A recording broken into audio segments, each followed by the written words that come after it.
All right, welcome back, lovely people. This will be chapter 3 of Journey to the West. I've got my hot leaf juice on standby. Um, I didn't have to look up too much today, but I did learn muntjac, which is the smallest type of deer. Um, yeah, that's about it. Let's hop right into it. Presently, it is 8 a.m. on Thursday, January 18th. Okay.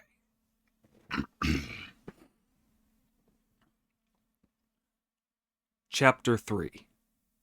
The four seas and thousand mountains all submit.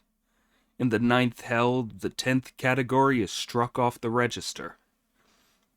We have related how the handsome Monkey King returned home in glory, bringing a large sword he had captured when he killed the Demon King of Confusion. From then on, they practiced military arts every day. He asked the little monkeys to cut down bamboo to make spears, carve swords of wood, and learn to use banners and whistles. They learned to advance and retreat, and build a camp with a stockade round it. They spent a lot of time playing at this.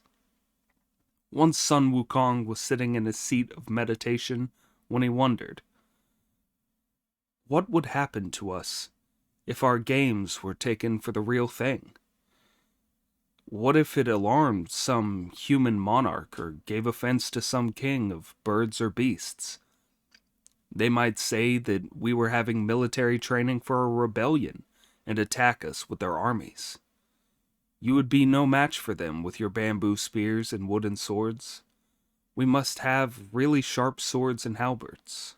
What are we to do about it? When the monkeys heard this, they all said with alarm, "Your Majesty has great foresight, but there's nowhere we can get them." When it was the turn of the four older monkeys to speak, two bare-bottomed apes and two gibbons, they came forward and said, "Your Majesty, if you want sharp weapons, they can be very easily obtained." "How could it be easy?" asked Sun Wukong. "To the east of our mountain," they replied, "there is a lake some 70 miles wide that is the boundary of the country of Eloi. That country has a princely capital, and huge numbers of soldiers and civilians live in the city. It must have workshops for gold, silver, bronze, and iron. If you went there, Your Majesty, you could either buy arms or get them made. Then you could train us to use them in the defense of our mountain. This would give us long-term security." Sun Wukong was delighted with the suggestion. "Wait here while I go there," he said. "Splendid, Monkey King." He leapt on to his somersault cloud, crossed the 70 miles of the lake, and saw that on the other side there was indeed a city wall, a moat, streets, markets, 10,000 houses, 1,000 gates, and people coming and going in the sunlight. There must be ready-made weapons here, Sun Wukong thought, and getting a few by magic would be much better than buying them. So he made a magic with his fist and said the words of the spell, sucked in some air from the southeast, and blew it hard out again. It turned into a terrifying gale carrying sand and stones with it. Where the thunder clouds rise, the elements are in chaos. Black fogs thick with dust cloak the earth in darkness. Boiling rivers and seas terrify the crabs and fish. As trees are snapped off in mountain forests, tigers and wolves flee. No business is done in any branch of commerce, and no one is working at any kind of trade.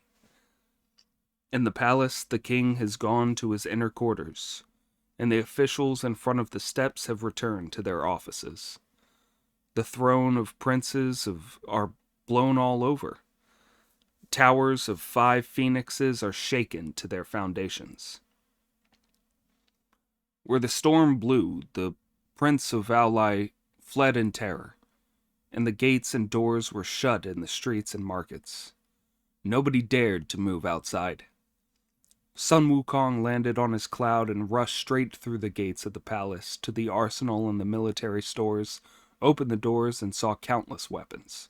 Swords, pikes, sabers, halberds, battle axes, bills, scimitars, maces, tridents, clubs, bows, crossbows, forks, and spears were all there. At the sight of them, he said happily, "How many of these could I carry by myself? I'd better use the magic for dividing up my body." "Splendid, Monkey King." He plucked a hair from his body, chewed it up, spat it out, made the magic with his fist, said the words of the spell, and shouted, "Change!" It turned into hundreds and thousands of little monkeys, who rushed wildly about, grabbing weapons. The strong ones took 6 or 7 each, and the weaker ones 2 or 3. And between them, they removed the lot. He climbed back up on the clouds, called up a gale by magic, and took all the little monkeys home with him. The monkeys big and small of the mountain of flowers and fruit were playing outside the gates of the cave when they heard the wind.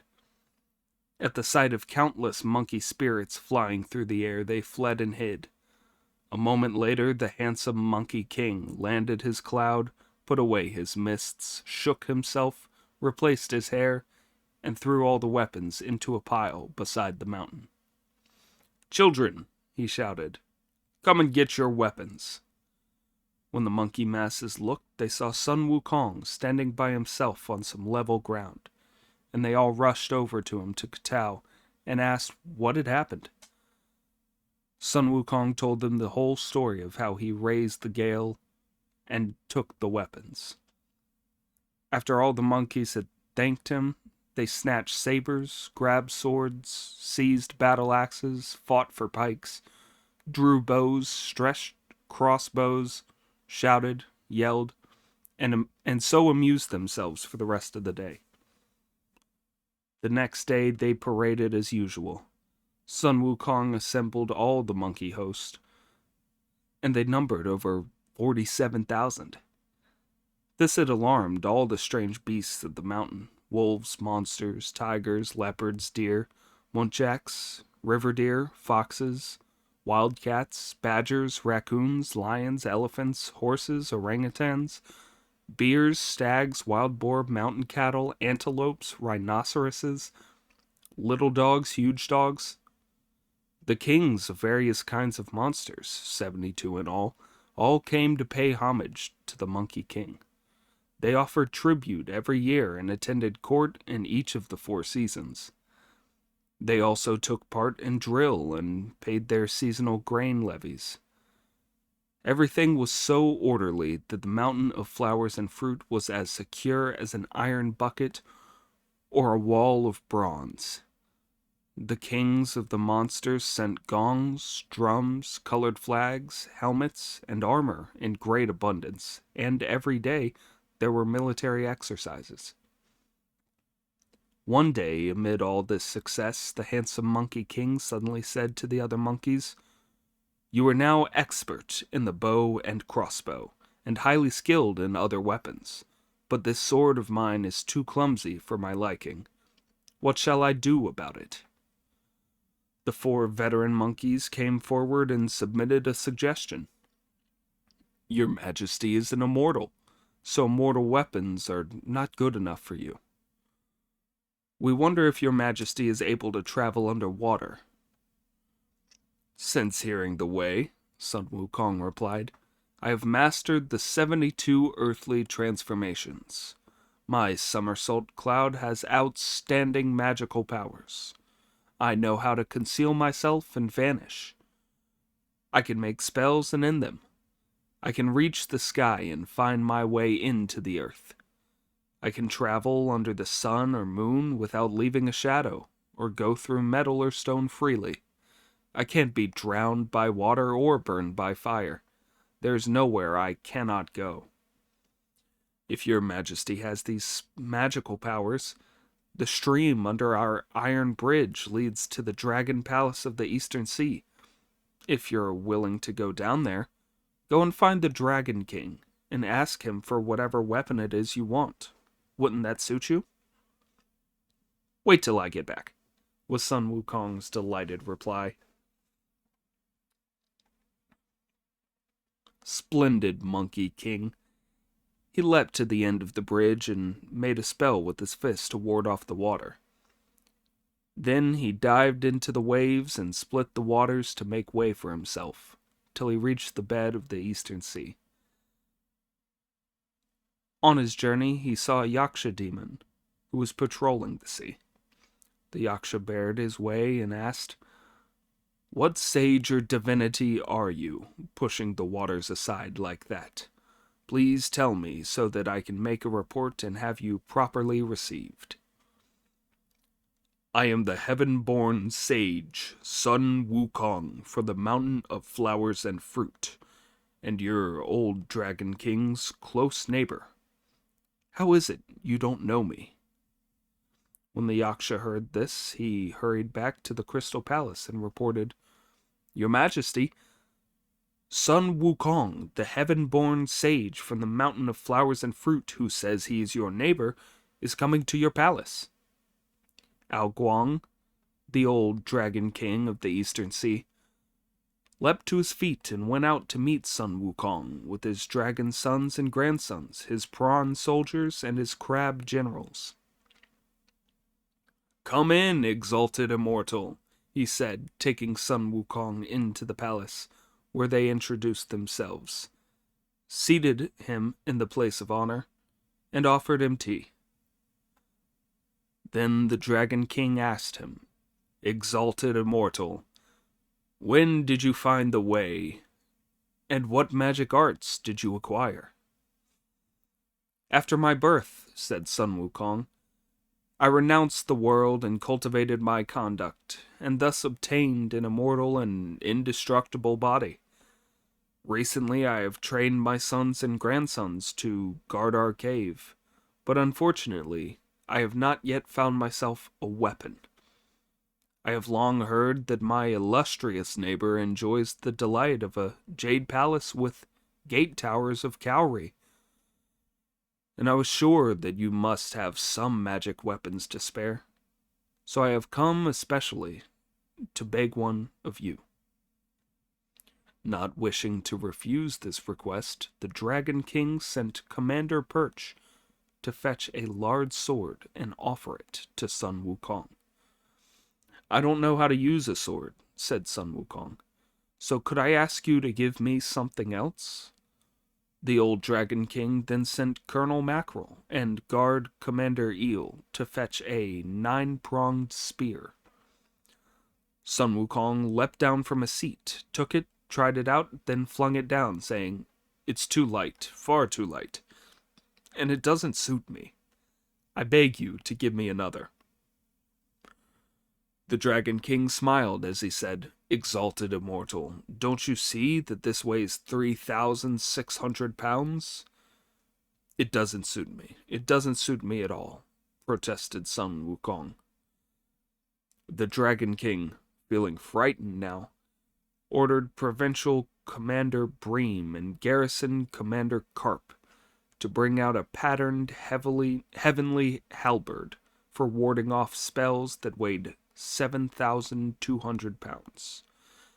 As soon as he saw it, Sun Wukong bounded forward to take it.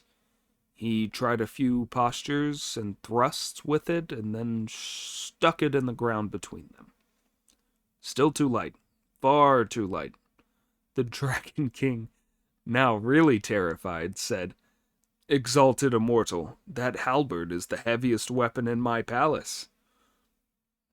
"As the old saying goes," said Sun Wukong with a grin, "never think the Dragon King has no treasures. Have another look, and if you find anything satisfying, I'll give you a good price for it."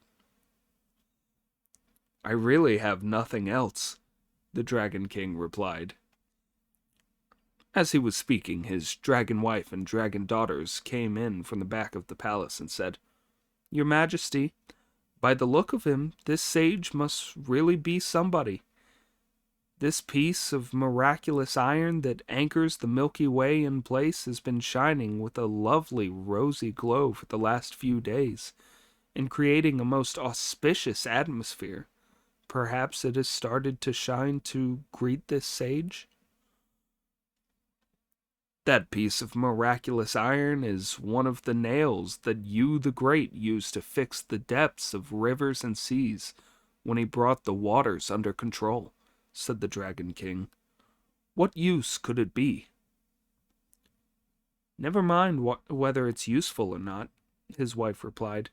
Just give it to him, and let him do with it as he pleases. At least you'll get him out of the palace. The Dragon King did as she suggested, and described the piece of iron to Sun Wukong, who said, Bring it out and let me see. It can't be moved. You'll have to go and look at it yourself, exalted immortal. Where is it? Take me there, said Sun Wukong. The Dragon King took him into the middle of the sea treasury, where all of a sudden they could see 10,000 rays of golden light. Pointing at it, the Dragon King said, That's it, where all the light is coming from. Sun Wukong hitched up his clothes and went to give it a feel. He found that it was an iron pillar about as thick as a measure for a peck of grain and some 20 feet long. Seizing it with both hands, he said, It's too thick and too long. If it were a bit shorter and thinner, it would do. As soon as these words were out of his mouth, this precious piece of iron became several feet shorter and a few inches thinner. Sun Wukong tossed it in his hands, remarking that it would be even better if it were thinner still. The precious iron thereupon became even thinner. Sun Wukong was taking it out of the sea treasury to have a look at it when he saw that it had 2 golden bands around it, while the middle part was made of black iron. There was a line of inlaid writing near the bands which said that it was, As you will, cold-banded cudgel. Weight, 13,500 pounds. Sun Wukong was delighted, though he did not show it. I think that this little darling will do whatever I want. As he walked along, he weighed it in his hand and said reflectively, If it were even smaller still, it would be perfect. By the time he had taken it outside, it was 20 feet long and as thick as a rice bowl. Watch him as he uses magical powers to try a few routines with it, whirling all around the Crystal Palace. The old Dragon King was trembling with fright, and the little dragons were scared out of their wits. Terrapins, freshwater turtles, seawater turtles, and alligators drew in their heads, while fish, shrimps, lobsters, and giant turtles hid their faces. Holding his treasure in his hands, Sun Wukong sat down in the main hall of the Palace of Crystal and said with a smile to the Dragon King, Many thanks, worthy neighbor, for your great generosity. The old Dragon King humbly acknowledged his thanks, and Sun Wukong went on. This piece of iron will be very useful, but there is one more thing I want to ask. What might that be, exalted immortal? Asked the Dragon King. If I hadn't got this cudgel, that would be the end of the matter. But as I have got it, the problem is that I don't have the clothes to go with it. What are we to do about it? If you have any armor here, I'd be most obliged if you gave me a suit. The Dragon King said he had not any. A guest should not have to trouble 2 hosts, said Sun Wukong. I won't leave without one. Please try some other sea, exalted immortal. You may find one there. It's better to stay in one house than to visit 3. I beg and implore you to give me a suit. I really don't have one, replied the Dragon King. If I had, I would present it to you. If you really haven't, then I'll try this cudgel out on you. Don't hit me, exalted immortal, don't hit me, pleaded the Dragon King in terror. Let me see whether my brothers have one that they could give to you. Where do your brothers live? They are Aukin, the Dragon King of Southern Sea, Shun, the Dragon King of the Northern Sea, and Run, the Dragon King of the Southern Sea. I'm damned if I'm going there. As the saying goes, 2 in the pocket is better than 3 owing. So be a good chap and give me one. There is no need for you to go, lofty immortal, the Dragon King replied. I have an iron drum and a bronze bell. In an emergency we strike them to bring my brothers here in an instant. In that case, said Sun Wukong, hurry up and sound them. And indeed, an alligator general struck the bell while a terrapin marshal beat the drum. The sound of the bell and the drum startled the other 3 Dragon Kings who had arrived and were waiting together outside within the instant. One of them, Kin, said, Elder brother, what's up? Why the drum and the bell? It hurts me to tell you, brother, the old Dragon King replied. There's this so-called heaven-born sage from the mountain of flowers and fruit who came here this morning, saying that I was his neighbor, then demanded a weapon. I offered him a steel-pronged spear, but he said it was too small, and a pattern halberd that he said was too light. Then he picked up the miraculous iron that fastens the Milky Way, and tried a few movements with it.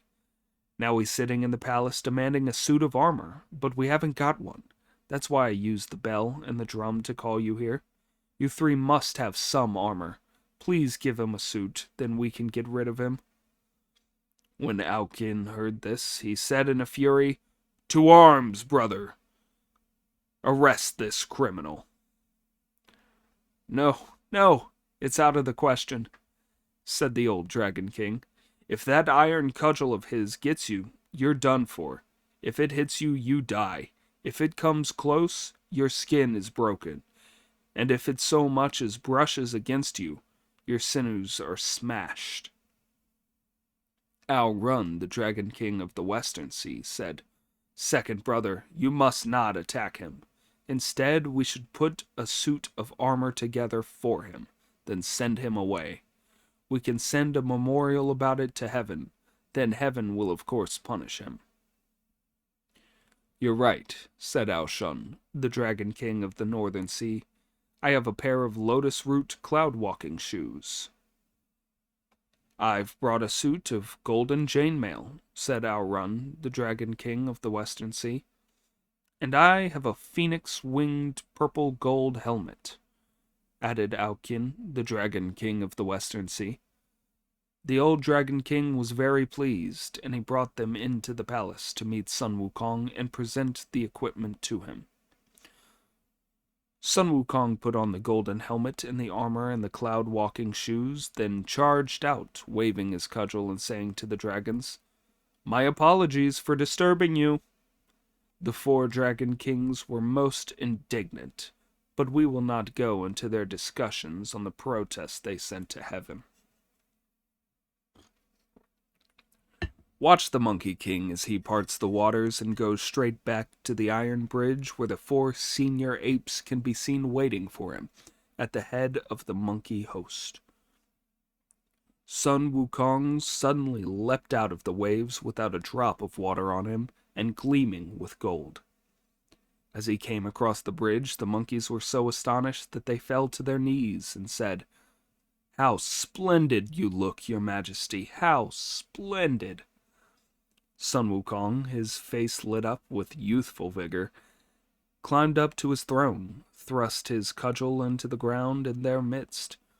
The foolish monkeys all tried to grab this treasure, but it was as futile as dragonfly trying to shake an iron tree. They were unable to move it in the slightest. Biting their fingers and sticking out their tongues, they said, "Grandpa, it's so heavy. How can you possibly lift it?" Sun Wukong went over, lifted it with one hand, and laughed as he said to them, "Everything has its rightful owner. This little treasure has been lying in the sea treasury for goodness knows how many thousands of years, but it just happened to start shining this year. The Dragon King thought it was just a piece of ordinary iron, and said it was the miraculous treasure that holds the bed of the Milky Way in place.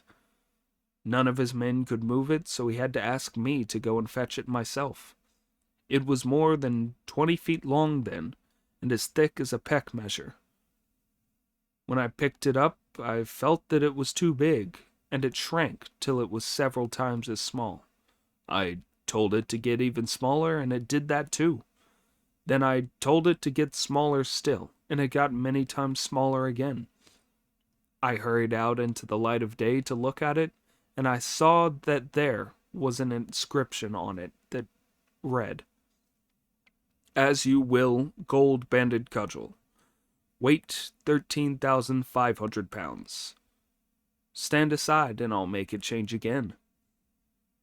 Holding his treasure in his hand, he said, "Shrink, shrink, shrink."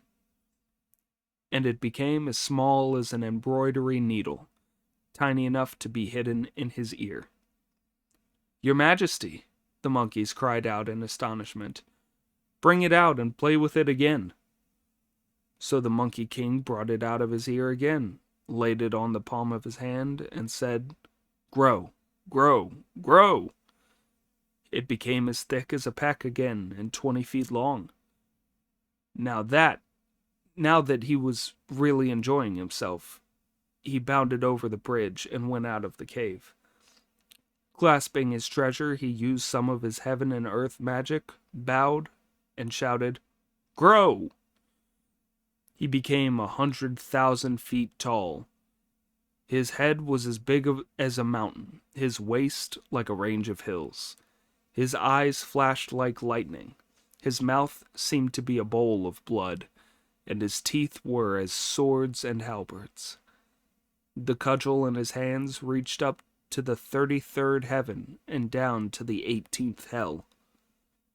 The tigers, leopards, and wolves, the beasts of the mountain, and the 72 monster kings all kowtowed and bowed in terror, trembling so much that they went out of their minds. A moment later he reverted back to his proper size, turned his treasure into an embroidery needle, hid it in his ear, and went back to the cave. The panic-stricken kings of the monsters all came to offer their congratulations.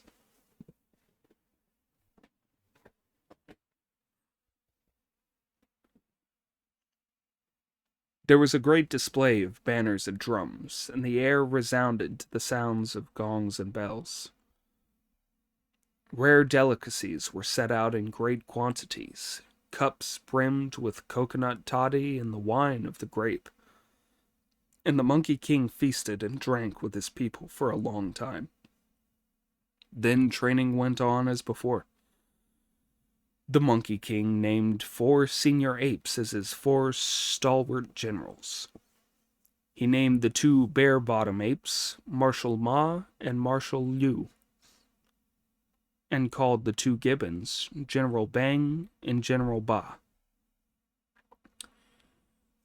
He entrusted the stockade, questions of his discipline, and rewards to these 4.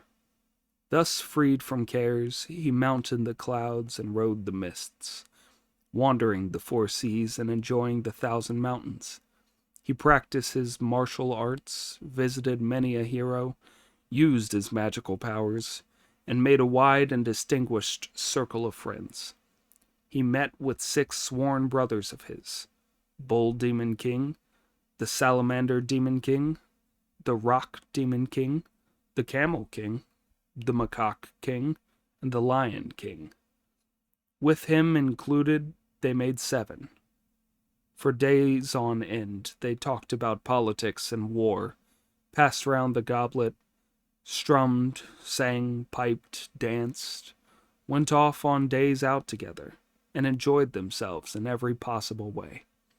A journey of thousands of miles seemed to them to be no more than a walk in the courtyard. It could be said that they traveled 1,000 miles in the time it takes to nod one's head, and covered 300 with a twist of the waist. One day he instructed his 4 stalwart generals to arrange a feast for the 6 other kings. Oxen and horses were slaughtered, sacrifices were made to heaven and earth, and the assembled monsters danced, sang, and drank themselves blotto. When he had seen the 6 kings out and tipped his senior and junior officials, Sun Wukong lay himself down under the shade of the pines beside the bridge and was asleep in an instant. The 4 stalwart generals made the others stand round and guard him, and they all kept their voices down. In his sleep, the handsome Monkey King saw 2 men approach him with a piece of paper in their hands, on which was written, Sun Wukong. Without allowing any explanations, they tied up his soul and dragged it, staggering along, till they reached a city wall. The Monkey King, who was gradually recovering from his drunken stupor, looked up and saw an iron plate on the wall, on which was inscribed, World of Darkness, in large letters. In a flash of realization, he said, The World of Darkness is where King Yama lives. Why have I come here? Your life in the world above is due to end now, his escorts said, and we were ordered to fetch you. To this the Monkey King replied, I have gone beyond the 3 worlds, and I am no longer subject to the 5 elements.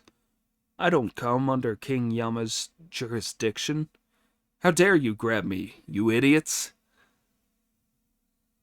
But the fetchers of the dead just went on tugging at him, determined to drag him inside.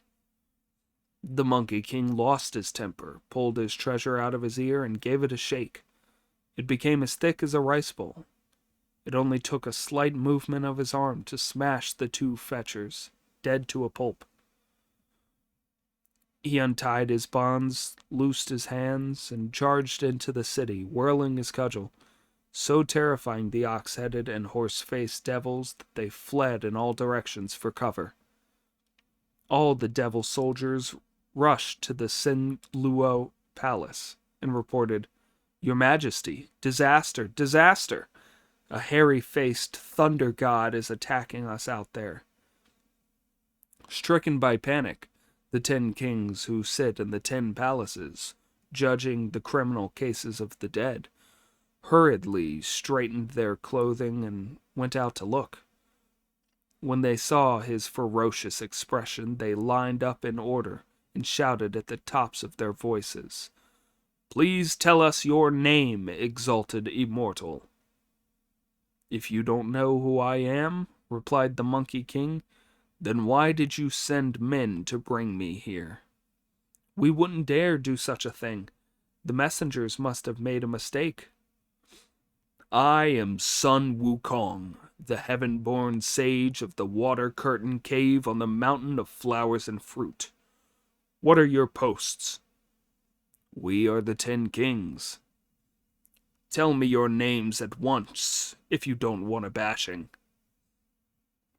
To this the 10 kings replied, We are the king of King Wang, the king of Shuzheng, King Songdi, King Wuguan, King Yama, King Impartial, the king of Mount Tai, the Metropolitan King, the king of Biancheng, and the king of the ever-turning wheel.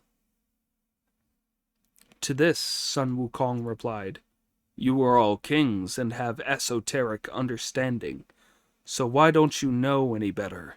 I, Sun Wukong, have cultivated the way of immortality, and will live as long as heaven.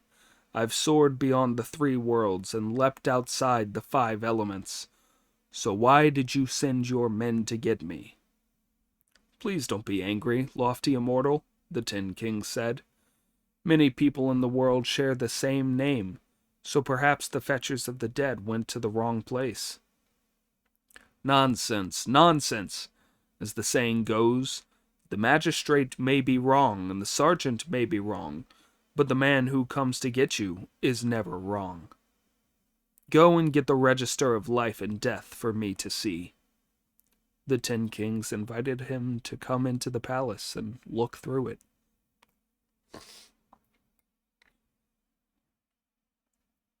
Sun Wukong went into the Senluo palace with his club in his hand and sat down in the middle of the hall facing south.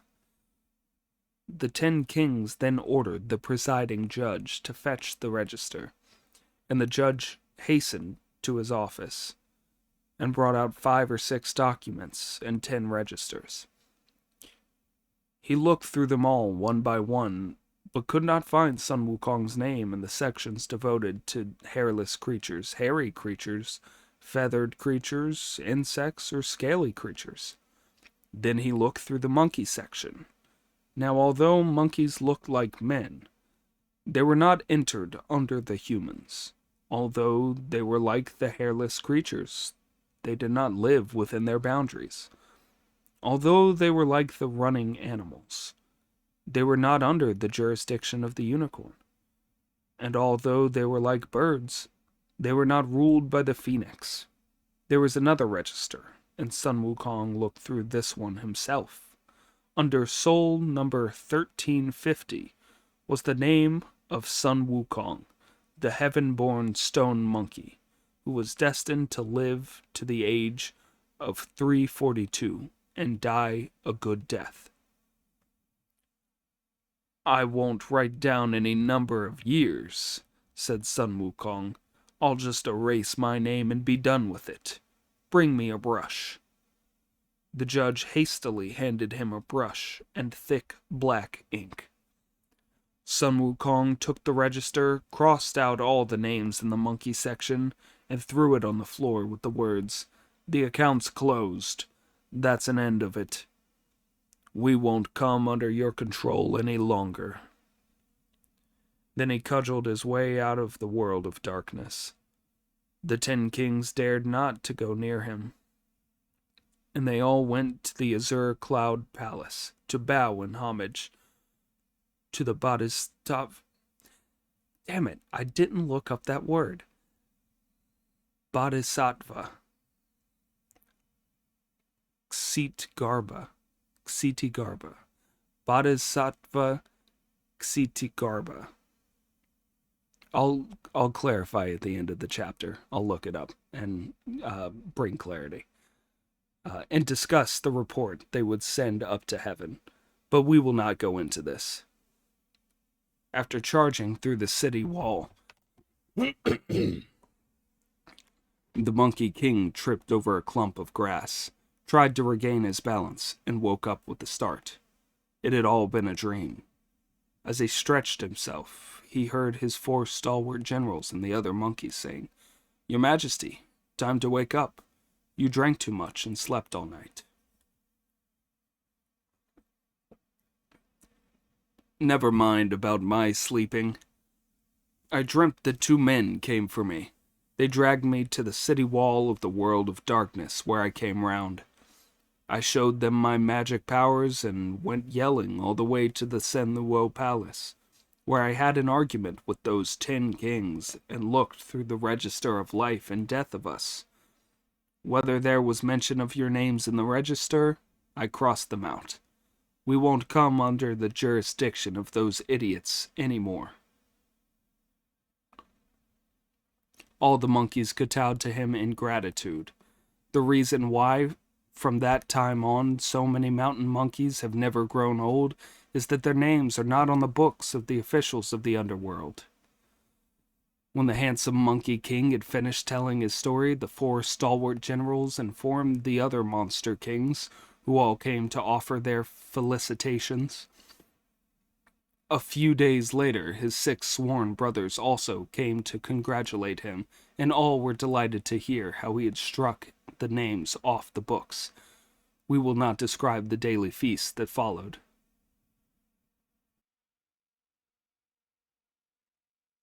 Instead, we will describe how one day the supreme heavenly sage, the greatly compassionate Jade Emperor of the azure vault of heaven, was sitting on his throne in the hall of miraculous mist, in the golden gated cloud palace, surrounded by his immortal civil and military officials at morning court. When the immortal Kui Hongji reported, "Your Majesty, Ao Guang, the Dragon King of the Eastern Sea, has presented a memorial outside the Hall of Universal Brightness, and is awaiting a summons from your Imperial Majesty." The Jade Emperor ordered that he be called in, and the Dragon King came to the Hall of Miraculous Mist. When he had done obeisance, an immortal page came from the side to take his memorial. The Jade Emperor read it through. It ran, "Your subject, Ao Guang, the humble dragon of the Eastern Sea, of the Eastern Continent, of superior body, in the nether watery regions, reports to the Jade Emperor of the Azure Vault of Heaven.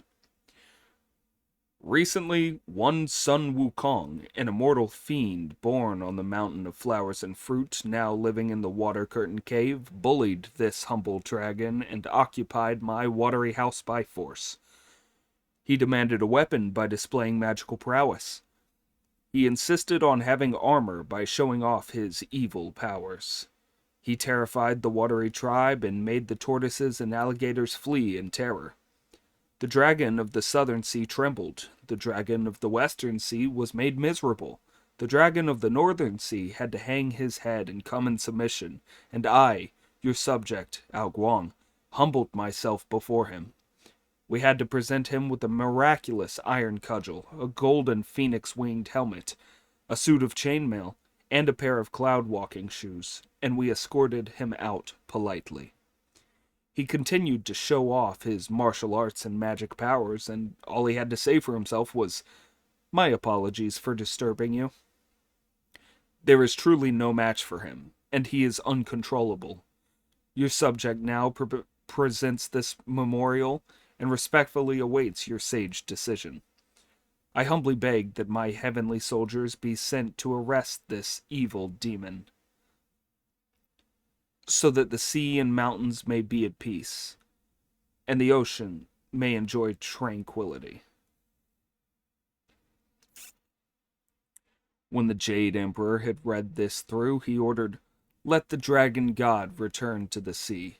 We shall send generals to arrest this demon." The old Dragon King bowed till his head touched the floor and took his leave. Then the venerable immortal Ji, a heavenly teacher, reported, "Your Majesty, the King of Queen Wang, one of the ministers of the underworld, has come with a memorial from the Bodhisattva Ksitigarbha." A Jade Girl messenger took the memorial, which the Jade Emperor read through. It ran, "The regions of darkness are the negative part of Earth. Heaven contains gods while the earth has devils. Positive and negative are in a constant cycle. Birds and beasts are born and die, male and female alternate. Life is created and change takes place. Male and female are conceived and born. This is the order of nature, and it cannot be changed. Now the evil spirit, the heaven-born monkey of the Water Curtain Cave on the mountain of flowers and fruit, is presently giving full rein to his wicked nature, committing murders and refusing to submit to discipline. He killed the devil messengers of the ninth hell with his magic, and he terrified the 10 benevolent kings of the underworld with his power. He made an uproar in the Sinluo Palace and crossed some names out by force. He has made the race of monkeys completely uncontrollable and given eternal life to the macaques. He has annulled the law of transmigration and brought them beyond birth and death. I, impoverished monk that I am, importune the might of heaven by presenting this memorial. I prostrate myself to beg that the heavenly soldiers be dispatched to subdue this fiend, bring the positive and negative back to order, and give lasting security to the underworld. When the Jade Emperor had read this through, he ordered, "Let the Lord of Darkness return to the underworld. We shall send generals to arrest this demon." The king of Qingwang then bowed till his head touched the floor and took his leave. His celestial majesty then asked all his civil and military officers, "When was this monkey demon born? What is his origin, that he should have such powers?" Before he had finished speaking, Thousand Mile Eye and Wind, accompanying Ear, came forward from the ranks of the officials and said, "This demon monkey is the stone monkey who was born of heaven 300 years ago. At the time, nobody paid any attention to him, and we do not know where he refined himself and became an immortal in recent years, so that he has been able to make the tigers and dragons submit to him and to strike his name off the register of the dead." "Which divine general shall be sent down to capture him?" asked the Jade Emperor. And before he had finished speaking, the great white planet stepped forward, bowed down, and submitted, "All beings in the upper worlds that have 9 apertures can become immortals. This monkey has a body that was created by heaven and earth and conceived by the sun and moon. His head touches the sky and his feet stand on the earth. He drinks the dew and eats the mist. How does he differ from humans if he has succeeded in cultivating the way of immortality and can subdue dragons and tigers? I beg your majesty to remember your life-giving mercy and hand down a sage edict of amnesty and enlistment, summoning him to this upper world and inscribing his name on the list of office holders, thus keeping him here under control. If he obeys your majesty's heavenly commands, he can later be promoted, and if he disobeys, he can be arrested. This will both avoid military operations and be a way of winning over an immortal." The Jade Emperor, delighted with the suggestion, ordered that it should be put into effect. He told the Wenku Star officer to compose the edict and commanded the Great White Planet to persuade the monkey to accept the amnesty. The Great White Planet left heaven by the southern gate and brought his propitious cloud down by the water curtain cave, where he said to the little monkeys, "I am an envoy from heaven, and I am carrying a divine edict inviting your great king to the upper world. Go and tell him at once." The little monkeys outside conveyed the message by relays into the depths of the cave. "Your Majesty, there's an old man outside carrying a document on his back. He says he's an envoy from heaven with an invitation for you." The handsome Monkey King was delighted. He said, "I'd been thinking of going to heaven to have a look around for the past couple of days, and now a heavenly envoy has come to invite me." "Ask him in at once," he shouted, hastily straightening his clothes and going out to meet the envoy. The planet came straight in, stood facing the south, and said, "I am the Great White Planet of the West, and I have come down to Earth with an edict of amnesty and enlistment from the Jade Emperor to invite you to heaven to be given office as an immortal." "I am very grateful to you, venerable planet, for condescending to come here," replied Sun Wukong with a smile. Then he told his subjects to prepare a feast to entertain the visitor. "I'm afraid I can't delay," replied the planet, "as I am carrying a divine edict. So may I ask your majesty to come back with me now? We can talk at leisure after your glorious elevation." Thank you for coming, said Sun Wukong. I'm sorry you couldn't take some refreshments before leaving. Then he called for his 4 stalwart generals and ordered them, give my sons and grandsons a thorough training.